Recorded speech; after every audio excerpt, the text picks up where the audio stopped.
Hello दोस्तों, good morning, good afternoon, good evening, good night, जो भी आपका टाइम चल रहा है। ठीक है, आज हम लोग देखेंगे वर्क एनर्जी पावर का नया वीडियो बनाते हैं। उसके लिए क्या है, एक नया क्वेश्चन से नया कॉन्सेप्ट के साथ। पिछले वीडियो में हम लोग देखे थे, क्या पढ़ रहे थे हम लोग, वर्क एनर्जी पावर। क्या पढ़ रहे थे? Work energy power. क्या पढ़ रहे थे? Work energy power. Work energy and power. Work energy and power. ठीक है, तो इसमें वर्क निकालने का फॉर्मूला देखे थे क्या? एफ डॉट एस ना, एफ डॉट एस। ये देखे थे, या इसको क्या लेते थे हम लोग? F S cos theta. F का मैग्नीट्यूड लेते थे और एस का मैग्नीट्यूड लेते थे और कॉस एंगल लेते थे थीटा। तो एफ एस कॉस थीटा आता था, एफ एस कॉस थीटा। ये वर्क डन का फॉर्मूला हम लोग ये चीज क्या से पढ़े थे।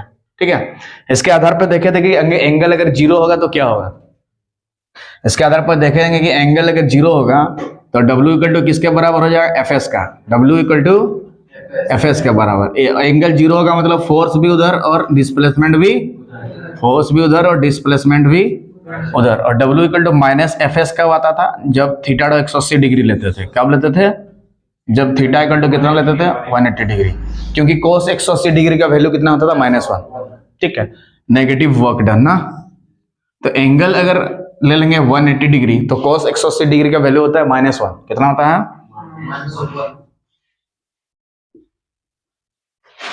तो ये वाला यहाँ पे बैठा देंगे तो डबल वर्क डन कितना हो जाएगा? -FS आ जाएगा। क्या इसके आधार पर एक न्यूमेरिकल क्वेश्चन भी देखे थे। ठीक है, आगे बढ़ते हैं।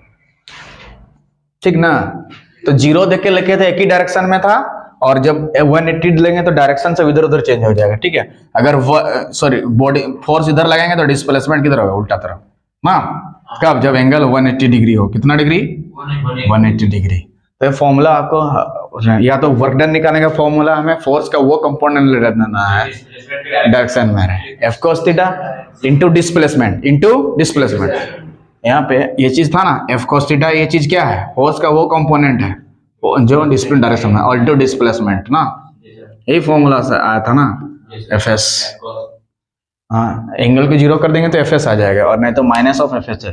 तो वर्क डन नेगेटिव कब होगा? जब थीटा 180 डिग्री होगा, और जीरो होगा तो W equal to F S हो जाएगा, फोर्स इंटू डिस्प्लेसमेंट के बराबर हो जाएगा। ठीक है, इसके आधार पर एक न्यूमेरिकल क्वेश्चन भी लिए थे। ठीक है, इसके बाद आगे देखते हैं थोड़ा सा। क्या उसके बाद थोड़ा सा आगे देखते हैं। अब एंगल मान लो उसके बीच क्या, एफ और एस के बीच का एंगल 90 डिग्री। क्या लगे? 90 degree. If theta equal to कितना हो गया? 90 डिग्री। थीटा इक्वल टू कितना हो गया? 90 डिग्री। मतलब जो वर्क और डिस्प्लेसमेंट क्या हो गया? परपेंडिकुलर हो जाएगा ऐसे ना। वर्क और फोर्स और डिस्प्लेसमेंट, फोर्स इधर है, डिस्प्लेसमेंट इधर है मान के चलो। ठीक है, तो एंगल कितना डिग्री दे दिया? 90 डिग्री। तो वर्क डन क्या होगा बताओ? खुद सोचो तुम लोग। वर्क डन के लिए formula F S cos theta होता है ना। अब एंगल अगर 90 डिग्री कर देंगे यहाँ पे, कॉस कितना डिग्री हो गया? 90 डिग्री। तो एफ इंटू एस, और कॉस 90 डिग्री का वैल्यू 0। तो 0 को किसी के साथ भी गुना करेंगे तो 0। तो वर्क डन कितना हो गया? इसका मतलब फोर्स और डिस्प्लेसमेंट क्या है? परपेंडिकुलर है ना। इस सिंबल को बोलते हैं परपेंडिकुलर। फोर्स और डिस्प्लेसमेंट क्या है? परपेंडिकुलर। ठीक, इसका मतलब एफ और एस के बीच का जो एंगल है कितना होगा? 90 डिग्री। एफ एंगल तो कितना होगा? 90 डिग्री। किसके किसके बीच का एंगल होगा? एफ और एस। जैसे ए परपेंडिकुलर टू बी है, मान लो ए परपेंडिकुलर टू बी, इसका मतलब ए वेक्टर और बी वेक्टर के बीच का एंगल कितना होगा? 90 डिग्री। अगर सी डी रहेगा, सी परपेंडिकुलर टू डी, तो सी और डी के बीच का एंगल कितना होगा? 90 डिग्री। एम एन रहेगा तो एम परपेंडिकुलर एन रहेगा, इसका मतलब M dot N is equal to 0 हो जाएगा ना। दोनों का परपेंडिकुलर 0 हो जाएगा, मतलब एम और एन क्या हो जाएगा? 0 हो जाएगा गुना करने से। होगा ना रे? तो अगर तुम्हारा फोर्स और डिस्प्लेसमेंट दोनों परपेंडिकुलर है तो वर्क डन कितना होगा? 0, क्योंकि एंगल 0 हो गया। और cos 90 का वैल्यू हमें पता है कितना होता है? 0 होता है। cos 90 का वैल्यू 0। आपको याद करके रखना होगा कि cos 90 का वैल्यू कितना होता है? 0 होता है। तो 0 को किसी के साथ भी गुना करेंगे तो 0 ही ना होगा। यहाँ पे देखो, 0 को एफ एस के साथ गुना कर दिया तो 0, तो यानी कि वर्क डन क्या हो जाएगा? 0 हो जाएगा। समझ में? क्या एग्जाम्पल लेते हैं तो पूरा कॉन्सेप्ट इसका क्लियर समझ में आ जाएगा। अगर थीटा डॉट 0 हुआ तो W equal to F S आया, थीटा डॉट 180 लेंगे तो माइनस एफ एस आएगा, क्योंकि अलग अलग डायरेक्शन में होगा, फोर्स इधर डायरेक्शन देगा, डिस्प्लेसमेंट बॉडी इधर होगा। हाँ, वो फोर्स इधर लगाएंगे तो डिस्प्लेसमेंट इधर होगा, तो वर्क डन नेगेटिव होगा।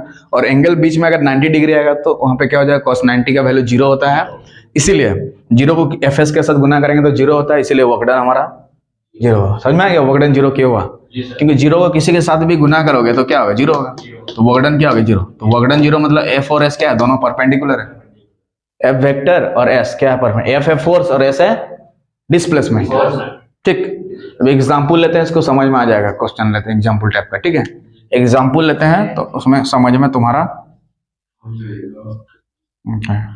ठीक है। एक ऑब्जेक्ट लेते हैं तो समझ लो, यहाँ पे 10 kg का, कितना kg का, ठीक है। ऐसे यहाँ फ्रिक्शनल फोर्स लेते हैं, यानी कि म्यू का वैल्यू लेते हैं 0.1 मान लो, कम लेना पड़ता है, ठीक है। अब इसको 5 मीटर तक डिस्प्लेस कर दिया, कितना मीटर तक, 5 मीटर तक, तो डिस्प्लेसमेंट के बाद यहाँ आ जाएगा, इसका वेट तो वही ना रहेगा, कितना मीटर तक, 5 मीटर तक डिस्प्लेसमेंट किया गया, ठीक है। कितना मीटर तक, 10 kg का ऑब्जेक्ट है, 10 kg का ऑब्जेक्ट है तो यहाँ भी 10 kg ना होगा, 20 kg थोड़ा ना होगा, किसी को धकेलने से क्या वेट चेंज हो जाएगा, 10 kg तो 10 kg ना होगा, ठीक है ना।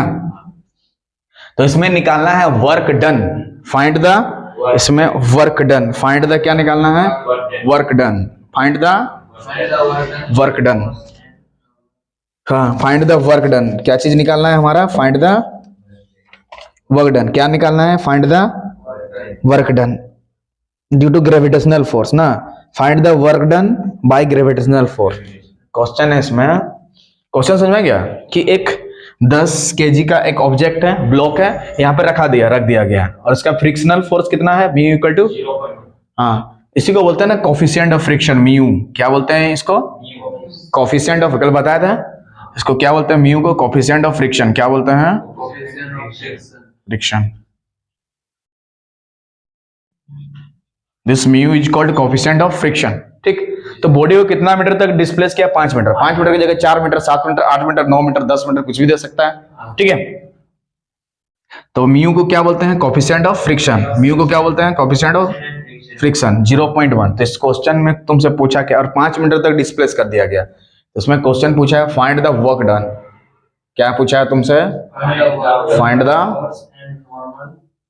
The work done by gravitational force and normal force, normal reaction, gravitational find the work done by gravitational force and normal reaction, and normal reaction, ठीक, यही क्वेश्चन तुमसे है। तो 10 kg का ऑब्जेक्ट की जगह 20 kg भी दे सकता है, 15 kg भी, 7 kg भी, 8 kg भी, ठीक है। तो हमें वर्क डन निकालना है, लेकिन किसके द्वारा, ग्रेविटेशनल फोर्स के द्वारा। यहां ध्यान देना है कि क्या लिखा है, ग्रेविटेशनल फोर्स FORC है ना, किसके द्वारा निकालना, ग्रेविटेशनल फोर्स के द्वारा, ठीक है। Find the work done bye gravitation, यहाँ पे क्या पूछा तुमको, यहाँ ध्यान देना, वर्क डन बाय क्या बोला है, दो फोर्स बोला, एक नॉर्मल रिएक्शन, दूसरा ग्रेविटेशनल फोर्स। ये नहीं कि वर्क डन F और फोर्स और डिस्प्लेसमेंट को गुना कर दो 10 × 50 लिख देगा, गलत हो जाएगा। अगर बच्चा वर्क डन ऐसे लिख देगा 10, सर फोर्स इंटू डिस्प्लेसमेंट 5 दिया है, 10 × 5 50 हो जाएगा, आंसर हम लोग जूल लिख देंगे, गलत हो जाएगा ना, क्योंकि कौन सा फोर्स से बोला है, ग्रेविटेशनल फोर्स और नॉर्मल रिएक्शन से, ठीक है। तो ये ऑब्जेक्ट इसके नीचे तरफ क्या होगा, एक फोर्स लगाएगा,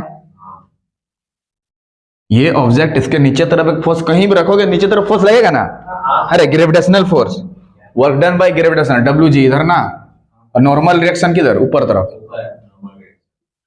हाँ ऊपर तरफ नॉर्मल, और वेट तो नीचे तरफ लगेगा ना, कहीं भारी चीज कहीं रखोगे, 10 kg का मतलब बहुत बड़ा है, हाँ तो नीचे तरफ एक फोर्स लगेगा, एक नॉर्मल रिएक्शन लगेगा, कहाँ लगेगा, नीचे तरफ एक फोर्स लगेगा, हाँ ग्रेविटेशनल फोर्स नीचे की तरफ ना, ग्रेविटेशनल फोर्स 10 kg का नीचे तरफ लगेगा, ये है ग्रेविटेशनल फोर्स नीचे की तरफ, हाँ ये क्या है, ग्रेविटेशनल फोर्स, ग्रेविटेशनल फोर्स किधर तरफ, नीचे की तरफ, किधर, नीचे की तरफ, ग्रेविटेशनल फोर्स नीचे की तरफ, ग्रेविटेशनल फोर्स नीचे की तरफ, ग्रेविटेशनल फोर्स, हाँ तो इसके चलते इसका वर्क डन निकालते हैं ग्रेविटेशनल फोर्स के चलते, इसीलिए बोला था ना वर्क डन किसके चलते निकालना है, ग्रेविटेशनल फोर्स के चलते। ये चीज क्या है, work done by force, W G लिखना है। ये देखो जी का मतलब ग्रेविटेशनल हो गया और डब्ल्यू का मतलब वर्क, तो इसको क्या पढ़ेंगे, work done by force. Very good, gravitational force, work done by gravitational force, W equal, हाँ work done by gravitational force. तो नीचे की तरफ फोर्स लगाना है, अरे नीचे की तरफ फोर्स लगेगा ना, ग्रेविटेशनल फोर्स। ये देखो ग्रेविटेशनल फोर्स नीचे की तरफ ना, इधर, तो ग्रेविटेशनल फोर्स को क्या लिखेंगे, एफ जी, इसी को ना ग्रेविटेशनल फोर्स बोलेंगे। एफ जी का मतलब ग्रेविटेशन, जी का मतलब ग्रेविटेशन, एफ का मतलब फोर्स, तो ये वाला ग्रेविटेशनल फोर्स हो गया। कौन सा force, gravitational force, T A T I O N L, gravitational force into gravitational force नीचे की तरफ ना, फोर्स इंटू डिस्प्लेसमेंट होता है, और डिस्प्लेसमेंट में क्या लेते हैं, एस ना, 5 मीटर बिठाएंगे यहाँ पे, इंटू एंगल, देखो एंगल यहाँ पे, इधर बॉडी डिस्प्लेसमेंट हो रहा है, ठीक है ना, और ये फोर्स तो किधर नीचे तरफ, तो दोनों के बीच का एंगल कितना हो रहा है, 90 डिग्री, क्लियर दिख रहा है, हाँ cos 90 देना पड़ेगा। और cos क्यों ले रहे हैं, क्यों से लेना पड़ता है ना, हाँ एंगल cos लेना पड़ता है, साइन नहीं, एफ एस cos थीटा होता है ना फॉर्मूला, तो ये फोर्स, तो ग्रेविटेशनल फोर्स चाहिए हमें। वर्क डन किसके चलते निकाल रहे हैं, ग्रेविटेशन के चलते, तो ग्रेविटेशनल फोर्स कितना है ढूंढना होगा, और डिस्प्लेसमेंट ढूंढना होगा, और एंगल कितना है उसके बीच में। तो एंगल देखो, इधर फोर्स बॉडी को इधर जा रहा है ना, और इधर लगा रहे हैं ग्रेविटेशनल फोर्स नीचे की तरफ, तो दोनों इधर है, इधर बॉडी जा रहा है, तो एंगल कितना होगा, 90 डिग्री। ऐसे नीचे तरफ जला रहा है और बॉडी इधर जा रहा है, तो एंगल तो कितना होगा, 90 डिग्री ना। तो बताओ 90 क्यों बैठा है, क्योंकि एंगल है, ग्रेविटेशनल फोर्स और डिस्प्लेसमेंट के बीच का एंगल है, इसीलिए 90 बैठा रहा है। तो cos 90 का वैल्यू मुन्ना बोलो कितना होता है, 0 होता है। तो यहाँ क्या है, F G into S into यहाँ पे क्या होगा, 0, और 0 को दुनिया में किसी के साथ भी गुना करो, 0 ही होगा। तो work done by gravitational force कितना आ गया, 0। यही निकालना था कि नहीं, बोलो। Work done by gravitational force बोला था कि नहीं, और एक फोर्स बोला है नॉर्मल रिएक्शन, उसको भी निकालेंगे। बोलो यहाँ तक कोई दिक्कत नहीं सर। यहाँ एफ जी क्यों लिखे, हाँ ग्रेविटेशनल फोर्स नीचे की तरफ काम करे, देखो नीचे की तरफ ग्रेविटेशनल फोर्स एफ जी ना, 10 न्यूटन का ना, नीचे की तरफ फोर्स बोला है ना, तो नीचे तरफ लेना पड़ेगा 10 न्यूटन का, तो ना 10 लिए थे, केजी नहीं लिखे, नीचे की तरफ 10, ये लो 10 नीचे की तरफ, ठीक ना। और एस क्यों लिया यहाँ पे, डिस्प्लेसमेंट 5 मीटर दिया है ना, तो यहाँ 5 मीटर लिखने से भी कोई प्रॉब्लम नहीं है, क्योंकि उधर तो 0 है ना। तो इसको थोड़ा सॉल्व कर दिया जाए, बताओ ये तो ऐसे रहेगा, या बैठा देंगे 10 बैठा सकते हैं, या यहाँ पे 5 बैठा सकते हैं, cos 90 का वैल्यू 0, 0 किसी के साथ भी गुना करोगे 0, तो देखो यहाँ 0 आ गया ना, वही चीज यहाँ पे लिखा हुआ है, ठीक। अब क्या चीज निकालना, work done by normal reaction, मतलब एफ एन निकालना होगा ना, एफ एन नहीं डब्ल्यू एन, वर्क डन बोला है ना, तो ये वर्क डन हो गया, और नॉर्मल रिएक्शन के लिए एन के लिए एन होगा ना, हाँ। तो नॉर्मल रिएक्शन किधर है, ऊपर तरफ, और बॉडी डिस्प्लेस किधर, तो एंगल कितना होगा, 0 नहीं रे, बॉडी इधर आगे तरफ जा रहा है, तो नॉर्मल रिएक्शन का मतलब ऊपर तरफ ऐसे हो गया बॉडी का, ये लो बॉडी है, नॉर्मल रिएक्शन ऊपर तरफ ऐसे, और बॉडी जा रहा है आगे तरफ, तो एंगल तो 90 है ना रहेगा, हाँ 0 होगा 90 रहेगा, समझा कि नहीं, का मतलब 0 होगा, ठीक बोला, क्या होगा 0, क्योंकि cos 90 का वैल्यू क्या होगा, 0। तो नॉर्मल रिएक्शन से जो वर्क डन क्या होगा, 0, और ग्रेविटेशनल फोर्स से भी वर्क डन 0, क्योंकि एंगल 0 हो रहा है, समझा। हाँ, तब यहाँ पे क्वेश्चन में 10 केजी की जगह 20 केजी दे दे, 5 मीटर की जगह 6 metre, 7 metre, 8 metre, coefficient of friction कुछ भी दे दे, कोई फर्क पड़ने वाला, हाँ क्या ठोरे, डिस्टेंस तो यहाँ पे डिस्प्लेसमेंट, हाँ ले सकता है, कोई दिक्कत नहीं है। तो नॉर्मल रिएक्शन से वर्क डन कितना हो गया, जीरो। WN0 का मतलब work done by normal reaction equal to zero. WN0 का मतलब क्या होता है कि work done by normal reaction equal to zero. Work done by normal reaction equal to zero. Normal reaction will be zero, ठीक ना। Work done by normal reaction will be zero. बोलो कोई दिक्कत? ठीक है।